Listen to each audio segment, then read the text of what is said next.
Galvenās lietas, kas jāzina par virknēm. Šis ir aktuāli gan pamatskolai, gan vidusskolai. Tātad, kā var raksturot virknes? Pirmkārt ar lielumu, un otrkārt ar tendenci. Tātad pēc lieluma mēs virknes varam iedalīt bezgalīgās vai galīgās. Un pēc tendences mēs varam iedalīt augoša, dilstoša, vai konstanta, vai arī periodiski, vai arī nav tendences. Otrkārt, kā virknes var uzdot? Trīs veidi - ar vārdiem, ar rekurences formulu vai ar vispārīgo formulu. Piemēram, katrs nākamais virknes loceklis ir 2 reizes lielāks. Sākot ar 1. Tā būtu 1, 2, 4, 8, 16, 32, 64 un tā tālāk. Otrkārt, ar rekurences formula. Un rekurences formula paskaidro, kā var iegūt katru nākamo virknes locekli, izmantojot iepriekšējo virknes locekli. Tātad AN plus 1 ir nākamais un AN ir iepriekšējais. Un te ir svarīgi arī pateikt, kāds ir pirmais virknes loceklis, teiksim 3. Tad, ņemot vērā šito rekurences formulu, nākamais būtu 2 reiz 3 plus 1, tas būtu 7, tā nākamais būtu 2 reiz 7 plus 1, būtu 15 un tā tālāk. Un treškārt vispārīgā formula, kur ir pateikts, kā var iegūt jebkuru virknes locekli, izmantojot tikai un vienīgi kārtas numuru. Šajā gadījumā mēs varam aprēķināt kaut vai 100 locekli, vienkārši ievietojot n vietā 100, mēs dabūjam 3 reiz 100 plus 3, tātad ir 303. Un virknes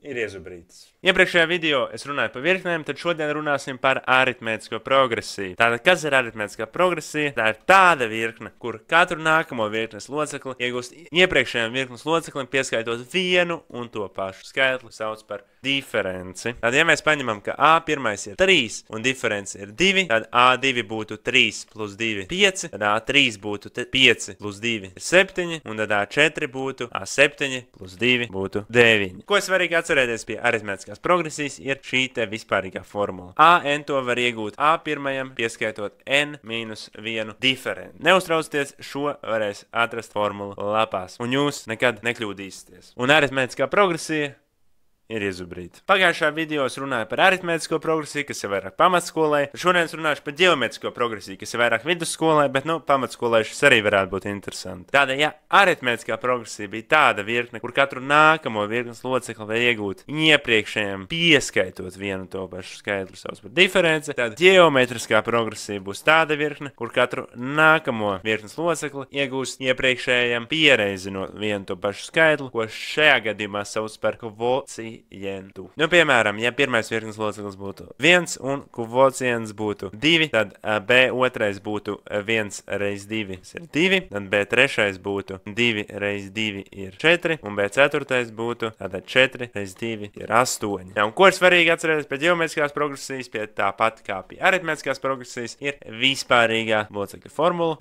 kas te būtu BN ir B1 reiz Q pakāpē N-1. Un neuztraucieties, šī formula ir formula lapā. Un ģeometriskā progresija ir atkārtota.